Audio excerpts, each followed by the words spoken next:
যুদ্ধবিরতির পর দুপক্ষেরই বিজয় দাবি। পারমাণবিক কর্মসূচি ধ্বংসের লক্ষ্য অর্জনে ব্যর্থ যুক্তরাষ্ট্র, মার্কিন গোয়েন্দাদের চাঞ্চল্যকর তথ্য। ইরান ইসরায়েল সংঘাতের আড়ালে গাজায় 12 দিনে নিহত 870 ফিলিস্তিনি। তথ্য স্বাস্থ্য মন্ত্রণালয়ের। $30 কোটি মানবিক সহায়তার ঘোষণা যুক্তরাষ্ট্রের। ইউক্রেন যুদ্ধের মধ্যে নেদারল্যান্ডসে শুরু ন্যাটো সম্মেলন। ক্ষমতা গ্রহণের পর প্রথম ট্রাম্পের অংশগ্রহণ, সদস্য দেশগুলোর প্রতিরক্ষা ব্যয় বাড়ানো নিয়ে আলোচনা। এবং তীব্র দাবদাহে বিপর্যস্ত যুক্তরাষ্ট্র, গরমে নাভিশ্বাস নিউইয়র্কবাসীর। নিউ হ্যাম্পশায়ারেও হিট অ্যালার্ট জারি, তাপমাত্রা 37 ডিগ্রির ঘরে পৌঁছানোর পূর্বাভাস।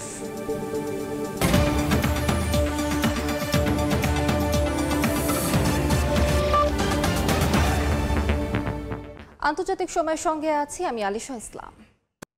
যুদ্ধবিরতির পর নিজেদের বিজয় দাবি করেছে ইরান ও ইসরায়েল। তেহরানের দাবি, পারমাণবিক ও ক্ষেপণাস্ত্র কর্মসূচি ধ্বংসের কোনো লক্ষ্যই অর্জন করতে পারেনি যুক্তরাষ্ট্র। আর নেতানিয়াহু দাবি করছেন, প্রজন্মের পর প্রজন্ম স্মরণীয় হয়ে থাকবে তেল আবিবের ঐতিহাসিক বিজয়। এদিকে ইরান আর কখনো ইউরেনিয়াম সমৃদ্ধকরণ করবে না বলে স্পষ্ট বার্তা দিয়েছেন ট্রাম্প। আর তেহরান এখন আরও দৃঢ়ভাবে পারমাণবিক কর্মসূচির পক্ষে অবস্থান নিয়েছে বলে জানিয়েছেন ইরানের পররাষ্ট্রমন্ত্রী আব্বাস আরাকচি।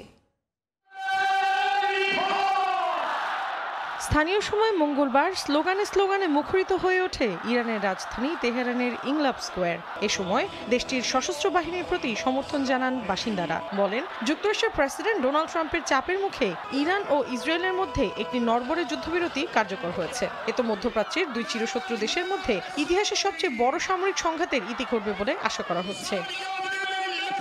একই দিন যুদ্ধের অবসান ঘোষণা করেন ইরানের প্রেসিডেন্ট মাসুদ পেজেশকিয়ান। বলেন, মহান জাতির বীরত্বপূর্ণ প্রতিরোধের পর একটি ইতিহাস রচনা হয়েছে। এছাড়া ইসরায়েল যুদ্ধবিরতি মানলে ইরানও তা মেনে চলবে বলে জানান পেজেশকিয়ান। ইরানের সংবাদ মাধ্যম নূর নিউজকে একথা জানিয়ে তিনি বলেন, ইরান সংলাপের জন্য প্রস্তুত। তেহরান আলোচনার টেবিলে বসেই ইরানি জনগণের স্বার্থ রক্ষা করবে। পাশাপাশি আন্তর্জাতিক কাঠামোর ভিত্তিতে যুক্তরাষ্ট্রের সঙ্গে চলমান সমস্যার সমাধানে ইরান প্রস্তুত রয়েছে বলেও মন্তব্য করেন প্রেসিডেন্ট পেজেশকিয়ান। সৌদি যুবরাজ মোহাম্মদ বিন সালমানের সঙ্গে ফোন আলাপে এ মন্তব্য করেন তিনি।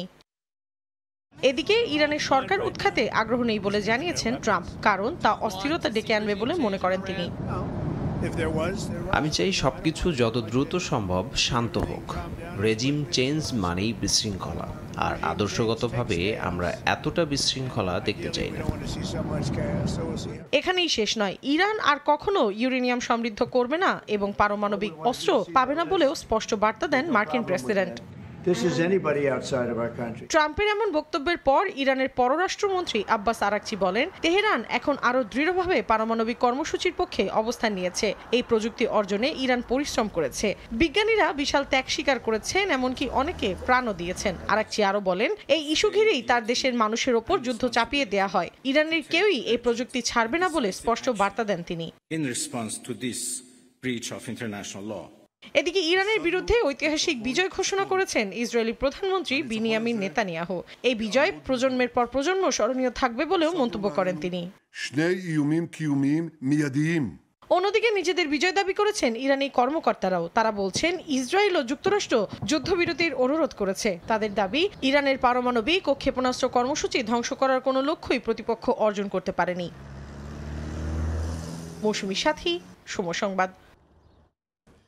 ইরানের পারমাণবিক স্থাপনায় হামলা চালিয়েও তেজস্ক্রিয় পদার্থ ধ্বংস করতে পারেনি যুক্তরাষ্ট্র। মার্কিন গোয়েন্দাদের প্রাথমিক মূল্যায়নে উঠে এসেছে চাঞ্চল্যকর তথ্য। এ বিষয়ে সংবাদ মাধ্যম CNN জানায়, এই হামলা দেশটির পারমাণবিক কার্যক্রম শুধুমাত্র কয়েক মাস পিছিয়ে দিয়েছে। সামনের দিনে আরও কিছু তথ্য উঠেও আসতে পারে বলে জানায় তারা। এদিকে এই মূল্যায়নের সত্যতা অস্বীকার করেছে হোয়াইট হাউস। প্রেসিডেন্টকে অপমান করতে এসব গুজব ছড়ানো হচ্ছে বলে দাবি করেন মুখপাত্র ক্যারোলাইন লেভিট।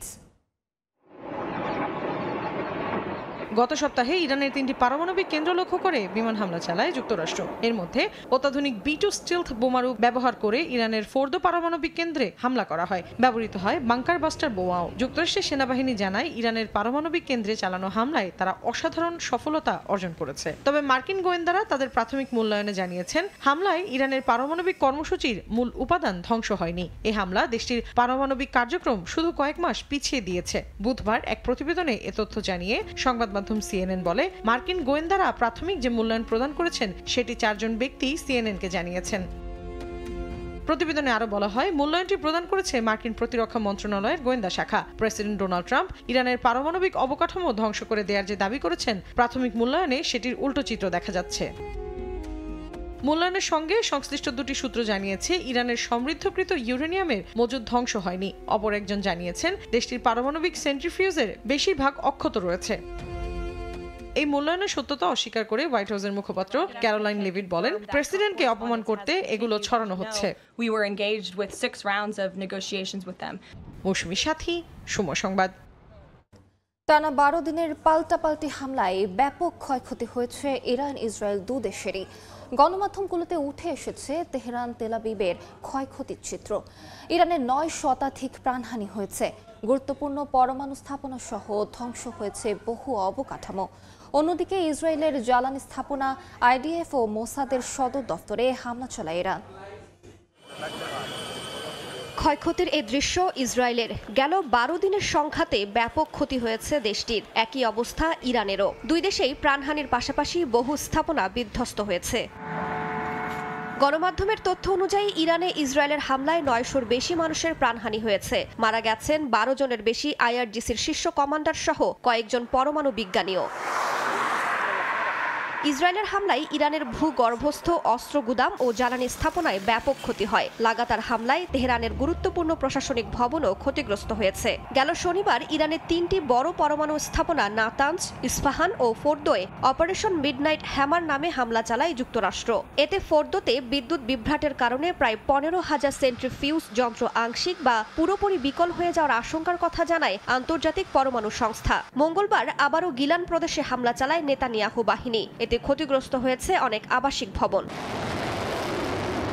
ইরানের হামলায় ইসরায়েলেও ব্যাপক ক্ষয়ক্ষতি হয়েছে। তেল আবিব, জেরুজালেম, হাইফা বন্দর সহ বিভিন্ন গুরুত্বপূর্ণ অবকাঠামো লক্ষ্য করে শত শত ক্ষেপণাস্ত্র ও ড্রোন ছড়ে তেহরান। ক্ষতিগ্রস্ত হয় ইসরায়েলের সবচেয়ে বড় তেল শোধনাগার ও শীর্ষ গবেষণা কেন্দ্র।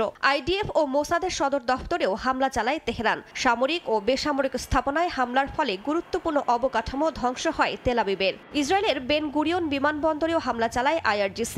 মঙ্গলবার যুদ্ধবিরতির আগে ইসরায়েলের উত্তরাঞ্চলে হামলা করে ইরান। এতে বেশ কয়েকজন হতাহতের পাশাপাশি অবকাঠামোগত ব্যাপক ক্ষয়ক্ষতি হয়। ভবনে আটকা পড়েছেন অনেক ইসরায়েলি। আন্তর্জাতিক গণমাধ্যম বলছে, ইরানের ধারাবাহিক ক্ষেপণাস্ত্র হামলায় ইসরায়েলের 9,000-এর বেশি মানুষ গৃহহীন হয়েছেন। ক্ষতিগ্রস্ত হয়েছে 200-র বেশি আবাসিক ভবন ও 2,000-এর বেশি অ্যাপার্টমেন্ট। এদিকে বিশ্লেষকদের হিসাব বলছে, গত 13 জুন শুরু হওয়া এই যুদ্ধে ইসরায়েলের দৈনিক ব্যয় হয়েছে প্রায় $20 কোটি। আয়রন ডোম ইন্টারসেপ্টর, ড্রোন প্রতিরোধ, বিমান হামলা ও ক্ষয়ক্ষতি পুনর্গঠনে প্রতিদিন শত শত মিলিয়ন ডলার খরচ হয়েছে তেল আবিবের। রাইসা জান্নাত, সময় সংবাদ। ইরানে মার্কিন প্রেসিডেন্ট ডোনাল্ড ট্রাম্পের সাম্প্রতিক ক্ষেপণাস্ত্র হামলা ঘিরে উত্তপ্ত যুক্তরাষ্ট্রের রাজনীতি। আইন প্রণেতারা বলছেন, কংগ্রেসের অনুমোদন ছাড়া যুদ্ধ ঘোষণার সুযোগ নেই। তারপরও তা না মেনে ইরানের পারমাণবিক স্থাপনায় হামলা চালিয়েছে ট্রাম্প। এর মধ্য দিয়ে ট্রাম্পের বিরুদ্ধে সংবিধান লঙ্ঘনের অভিযোগ তুলেছেন কংগ্রেসের সদস্যরা। সেই সঙ্গে ট্রাম্প ক্ষমতার অপব্যবহার করেছেন বলেও অভিযোগ তাদের। ইরান ইসরায়েল সংঘাতের মধ্যে মার্কিন প্রেসিডেন্ট ডোনাল্ড ট্রাম্পের নির্দেশে ইরানের নাতানজ, ইস্পাহান ও ফোর্দো পারমাণবিক কেন্দ্রে হামলা চালায় যুক্তরাষ্ট্রের সেনারা। এ ধরনের একতরফা সিদ্ধান্তে বেকায়দায় ট্রাম্প। দেশটির রাজনৈতিক অঙ্গনে শুরু হয়েছে তীব্র সমালোচনা। ডেমোক্রেটরা বলছেন, যুক্তরাষ্ট্রের সংবিধানের অনুচ্ছেদ 1 ধারা 8 অনুযায়ী কেবল কংগ্রেসের অনুমোদনেই যুদ্ধ ঘোষণা সম্ভব। প্রেসিডেন্ট একা সিদ্ধান্ত নিতে পারেন না। এজন্য কড়া ভাষায় মার্কিন প্রেসিডেন্ট ডোনাল্ড ট্রাম্পকে আক্রমণ করেছেন টেক্সাসের Democrat congresswoman Jasmine Crockett. তার অভিযোগ, কংগ্রেসকে পাশ কাটিয়ে একতরফাভাবে যুদ্ধ শুরু করেছেন ট্রাম্প। তবে শুধু ডেমোক্রেট নয়, ট্রাম্পের নিজের রাজনৈতিক দলের ভিতরেও উঠছে প্রশ্ন। প্রেসিডেন্টের এমন সিদ্ধান্তকে দেশের বিরুদ্ধে প্রতারণা হিসেবে আখ্যা দিয়েছেন Republican congresswoman Marjorie Taylor Greene. যুদ্ধপন্থী ও সামরিক শিল্প জোটকে খুশি করার জন্য ট্রাম্প ইরানে হামলা চালিয়েছেন বলে অভিযোগ করেন তিনি। ট্রাম্পের এমন সিদ্ধান্তের পর যুদ্ধ ক্ষমতা সীমাবদ্ধ করতে একযোগে একটি প্রস্তাব উত্থাপনের চেষ্টা করছেন রিপাবলিকান কংগ্রেসম্যান থমাস ম্যাসি এবং ডেমোক্র্যাট রো খান্না। অনুমতি ছাড়া ভবিষ্যতে প্রেসিডেন্ট যেন এমন হামলা চালাতে না পারেন সেজন্য আরও শক্ত ধারা রাখার চিন্তা ভাবনা করছেন তারা। কংগ্রেসের একাংশ মনে করে এভাবে নির্বাহী ক্ষমতা ব্যবহার করে যুদ্ধের সিদ্ধান্ত নেওয়া যুক্তরাষ্ট্রের সাংবিধানিক ভারসাম্যের জন্য হুমকি। সামনে যদি আরও হামলা হয় তবে হয়তো এই বিতর্ক কেবল রাজনৈতিক নয়, আইনি লড়াইও গড়াতে পারে। মালিহা সুহরওয়ার্দী, সময় সংবাদ। মার্কিন সেনা ঘাঁটিতে হামলার পর চাপের মুখে প্রেসিডেন্ট ডোনাল্ড ট্রাম্প যুদ্ধবিরতির সিদ্ধান্ত নিয়েছেন বলে জানিয়েছে ইরানি গণমাধ্যম।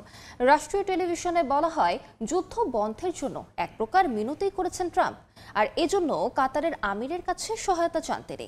তবে ভিন্ন সুরে কথা বলছেন প্রেসিডেন্ট ট্রাম্প। তার দাবি, ইরান ও ইসরায়েল একসঙ্গে শান্তির জন্য ট্রাম্পের কাছে দ্বারস্থ হয়েছে।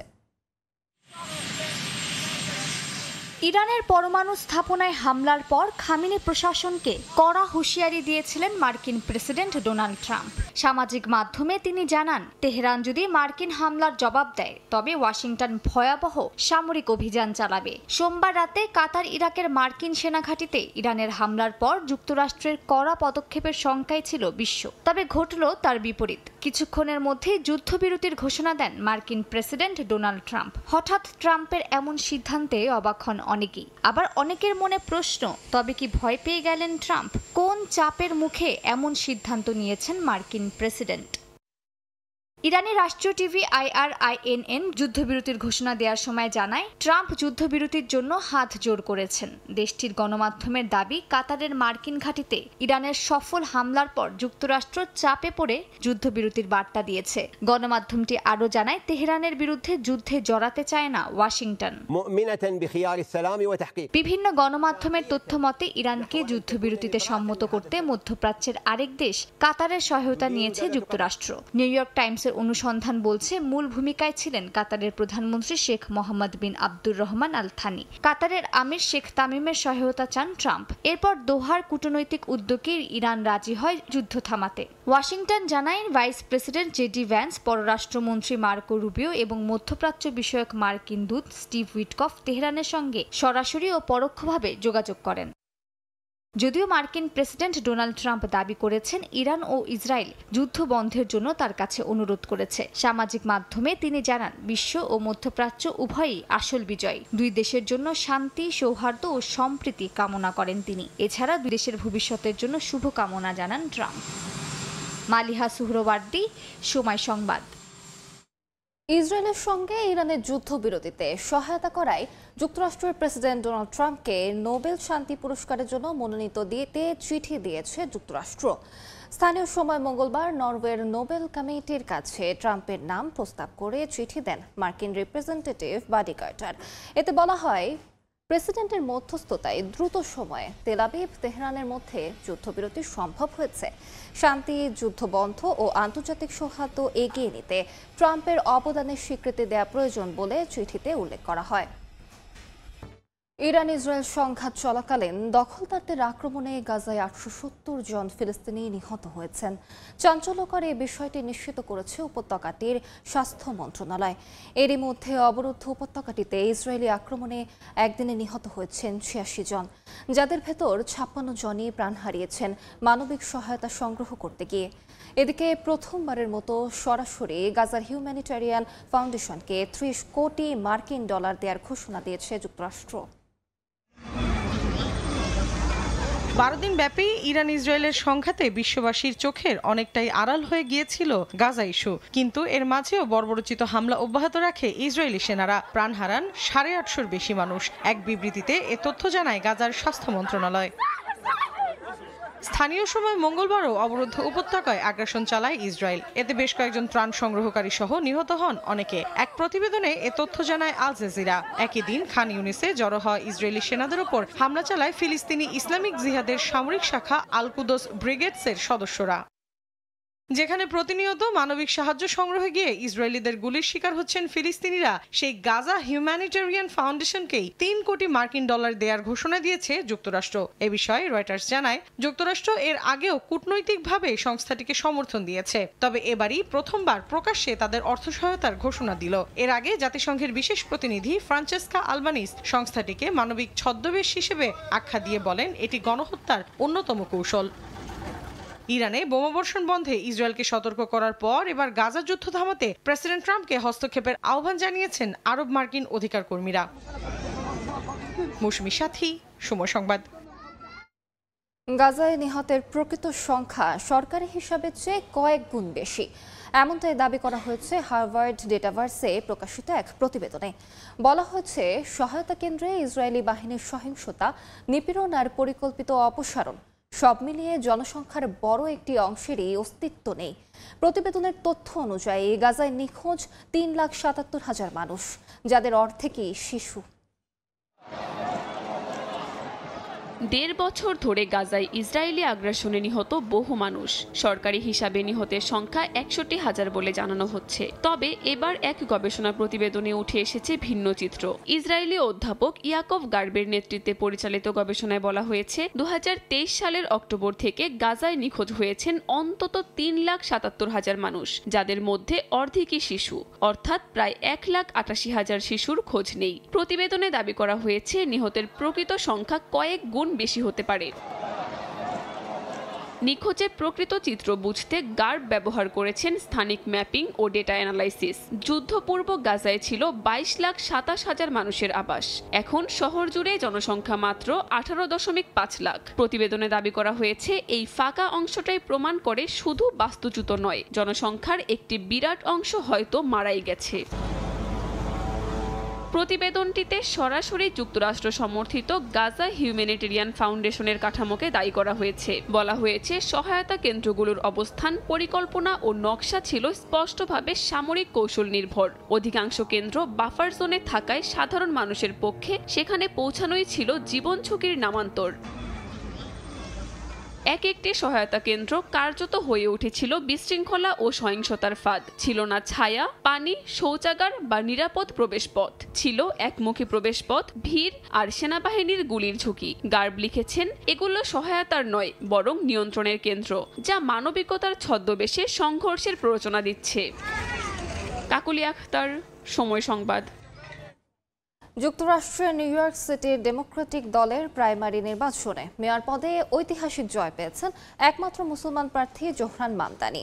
পরাজয় স্বীকার করে জোহরান মামদানিকে অভিনন্দন জানিয়েছেন প্রতিদ্বন্দ্বী প্রার্থী ও নিউ ইয়র্ক অঙ্গরাজ্যের সাবেক গভর্নর অ্যান্ড্রু কুমো। এ বিষয়ে বিস্তারিত জানতে নিউ ইয়র্কে আছেন সহকর্মী হাসানুজ্জামান সাকি। সরাসরি যাচ্ছি তার কাছে।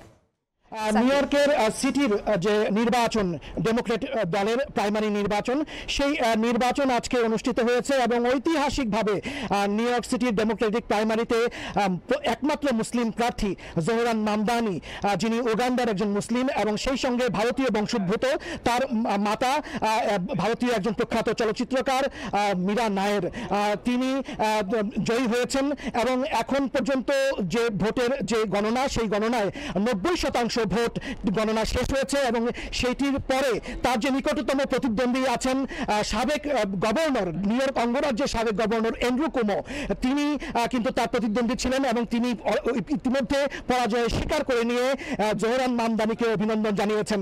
আপনার মাধ্যমে সময় সংবাদের দর্শকদেরকে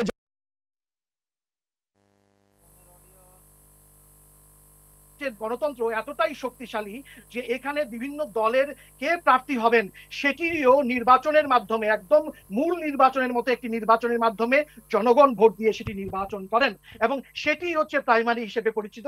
যে প্রাইমারিটি আজকে ডেমোক্রেট দলের প্রাইমারিটি আজকে অনুষ্ঠিত হলো এবং যেটি বলা হচ্ছে যে নিউ ইয়র্ক যেহেতু ডেমোক্রেট অধ্যুষিত, এই প্রাইমারিতে যিনি বিজয়ী হবেন তিনি নিউ ইয়র্ক অঙ্গরাজ্যের মেয়র হতে যাচ্ছেন। তো আজকে আমরা এখানে আছি, বিভিন্ন জায়গায় উৎসব হচ্ছে জোহরান মামদানির পক্ষে, আমিও সেরকম একটি উৎসবে আছি। ভোট দিয়েছেন এবং কেমন ভোট হলো এবং একটু জোহরান মামদানির বিজয় সম্পর্কে কিছু বলেন। ধন্যবাদ সময় টিভিকে ধন্যবাদ। আজকে আমরা 10টার দিকে, সকাল 10টায়, আজকে খুবই হিট ওয়েদার, তার ভিতরেও আমরা সকাল 10টায় ভোট দিয়েছি। নিউ ইয়র্ক শহরে এই প্রথম রেকর্ড করবে একজন মুসলিম এবং 33 বছর বয়সী জোহরান মামদানি। অভিনন্দন তাকে, এবং খুব ভালো লাগছে আমরা বাঙালি কমিউনিটি শহরে এই প্রথম রেকর্ড করবে একজন মুসলিম এবং 33 বছর বয়সী জোহরান মামদানি। অভিনন্দন তাকে, এবং খুব ভালো লাগছে আমরা বাঙালি কমিউনিটি এলাকা জামাইকার বুকে ভালো লাগছে যে একজন। আপনাকে ধন্যবাদ। হ্যাঁ, আপনাকে ধন্যবাদ। আমি যেটি আপনাকে আগেও বলেছিলাম যে এবার বিপুল সংখ্যক বাংলাদেশি একটু আসবেন, আরেকজন ভোটারের সঙ্গে একটু কথা বলবো, একটু কাছাকাছি আসবেন। জি, একটু বলেন যে কেমন ভোট দিয়েছেন? হ্যাঁ, আমরা ভোট দিয়েছি জোহরান মামদানি। সে আমাদের কমিটির এক ঐতিহাসিক বিজয় উদযাপন করতেছি আমরা। সে বিজয়ী হয়েছে, আমরা তার উজ্জ্বলতম মঙ্গল কামনা করি। এটা আমাদের জন্য, আমাদের মুসলিম কমিটির জন্য এটা একটা বিশাল বিজয়। আমরা অ্যাপ্রিশিয়েট হিম জোহরান মামদানি। অনেক ধন্যবাদ, অনেক ধন্যবাদ, মামদানি। অনেক ধন্যবাদ। যে এখানে কিন্তু প্রায় 40 ডিগ্রি সেলসিয়াস অর্থাৎ 110 ডিগ্রি ফারেনহাইটের মতো কিন্তু এখানে তাপমাত্রা। সেই তাপমাত্রার মধ্যেও বিপুল সংখ্যক মানুষ ভোট দিয়েছেন, এবং অনেক মুসলিম, ভারতীয় বংশোদ্ভূত এবং বাংলাদেশিরা ভোট দেওয়ার কারণেই এই ইরান যে ইসরায়েলের যুদ্ধ, সেই যুদ্ধ পরিস্থিতির মধ্যে নিউ ইয়র্ক অঙ্গরাজ্যের মতো, নিউ ইয়র্ক শহরের মতো একটি বৃহৎ শহরের যে নির্বাচন, সেটি ডেমোক্রেটিক প্রাইমারি নির্বাচনে একজন মুসলিম প্রার্থী তিনি বিজয়ী হয়েছেন। এবং এই বছরের নভেম্বরে যে মূল নির্বাচন, সেই নির্বাচনে কোনো অলৌকিক ঘটনা যদি না ঘটে, তাহলে এই মুসলিম প্রার্থী তিনিই কিন্তু নিউ ইয়র্ক সিটির মেয়র হতে যাচ্ছেন, এটি বলা যায়। এই ছিল নির্বাচন পরবর্তী এবং ফলাফল পরবর্তী সর্বশেষ। আপনাকে অনেক ধন্যবাদ। সরাসরি যুক্ত ছিলাম যুক্তরাষ্ট্রের নিউ ইয়র্কে। দক্ষিণ আফ্রিকায় চাঁদাবাজি, ব্যবসায়িক দ্বন্দ্ব আর ডাকাতি সহ নানা কারণে খুন হচ্ছেন প্রবাসী বাংলাদেশিরা।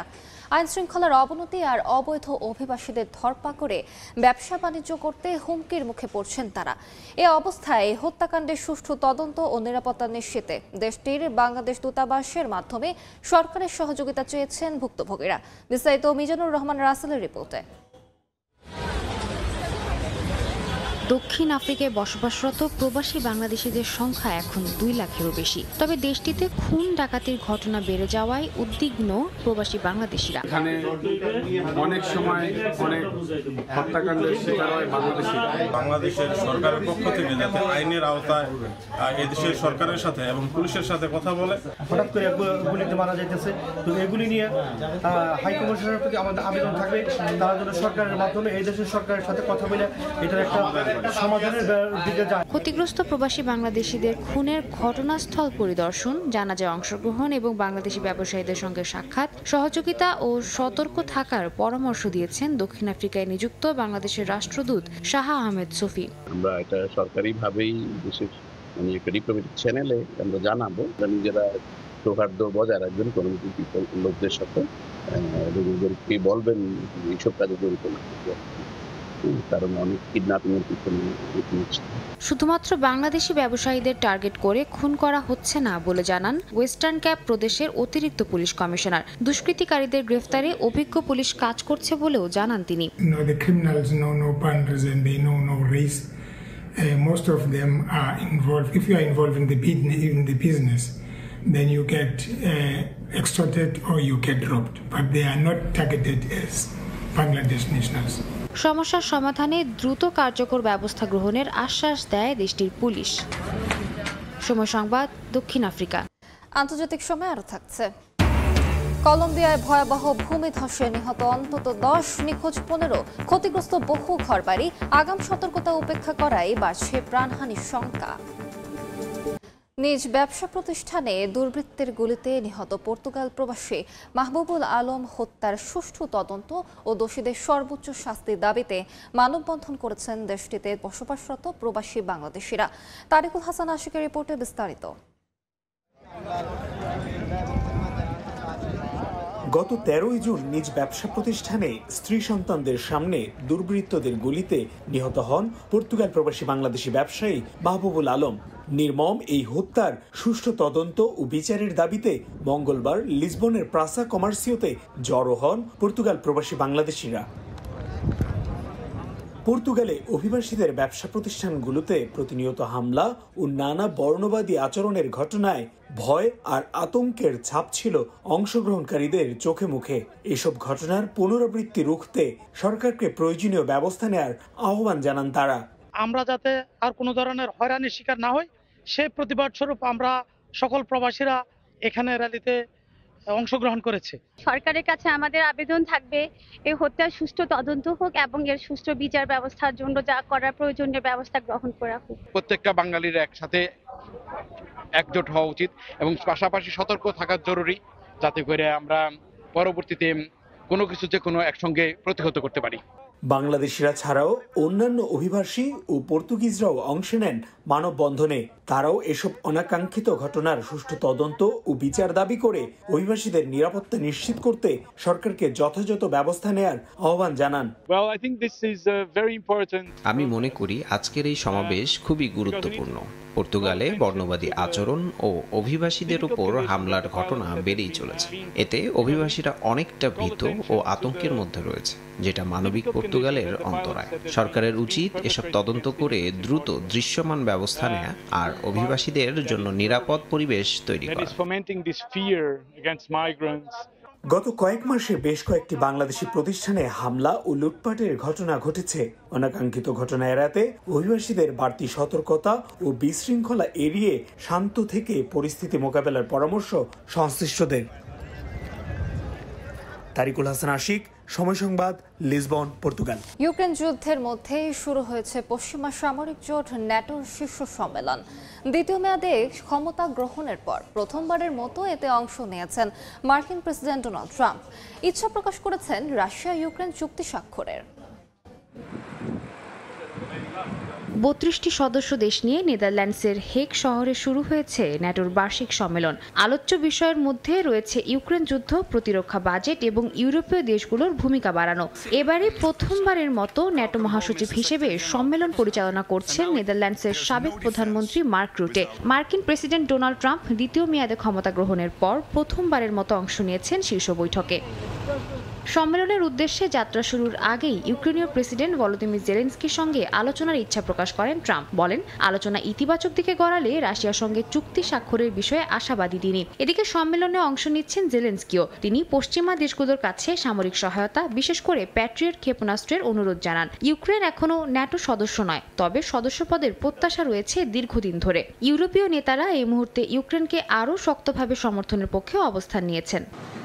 ন্যাটো সদস্য দেশগুলোর প্রতিরক্ষা ব্যয় বাড়ানোর বিষয়েও যুক্তরাষ্ট্রের অবস্থান বেশ কঠোর। প্রেসিডেন্ট ট্রাম্প চান ন্যাটো সদস্য দেশগুলো তাদের মোট দেশজ উৎপাদনের অন্তত ৫% প্রতিরক্ষা খাতে ব্যয় করুক। বর্তমানে এই লক্ষ্যমাত্রা ২%। তার দাবি, যুক্তরাষ্ট্র এককভাবে অতিরিক্ত দায়িত্ব নিচ্ছে। এ অবস্থায় বাকিদেরও উচিত তাদের প্রতিরক্ষা খাত আরও জোরদার করা।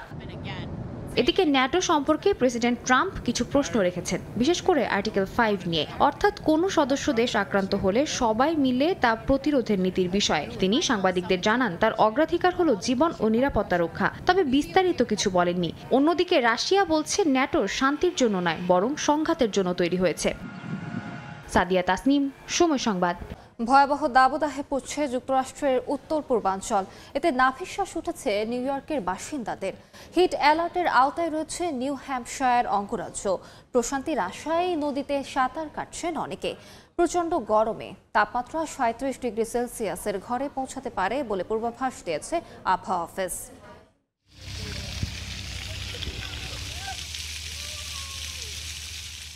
তীব্র দাবদাহে চলছে খানিকটা স্বস্তি খোঁজার চেষ্টা।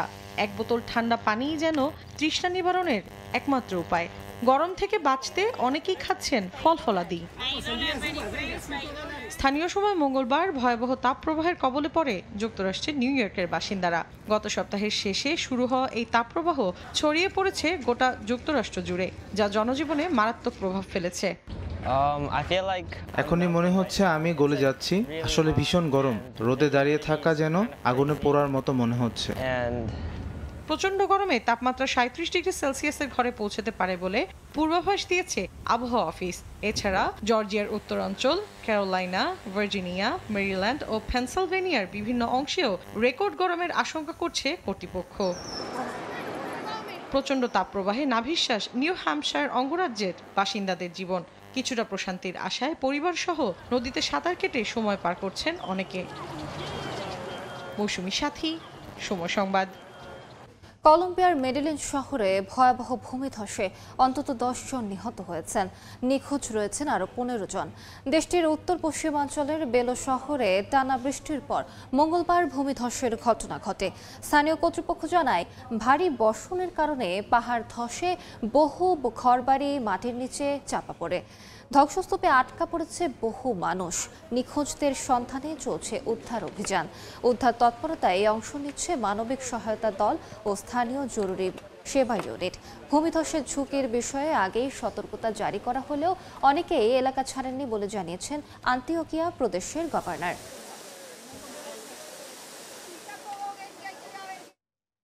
আন্তর্জাতিক সময় শীর্ষ সংবাদগুলো জানিয়ে দিচ্ছে আরেকবার।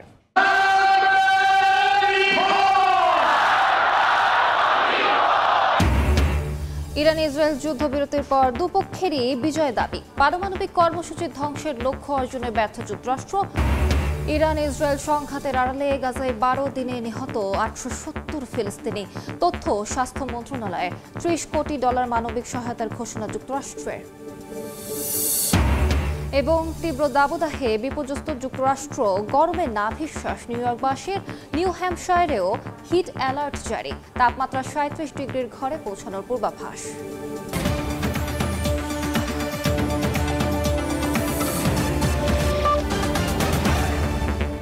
এ ছিল আন্তর্জাতিক সময়। সঙ্গে থাকুন সময়।